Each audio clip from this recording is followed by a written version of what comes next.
بسم الله الرحمن الرحيم.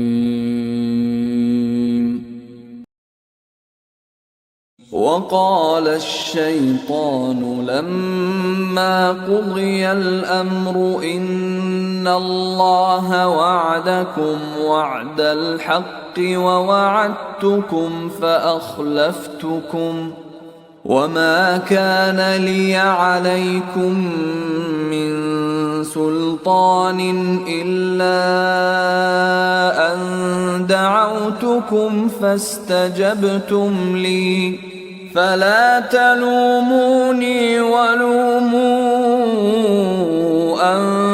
أنفسكم ما أنا بمصرخكم وما أنتم بمصرخي إني كفرت بما أشركتمون من قبل إن الظالمين لهم عذاب أليم.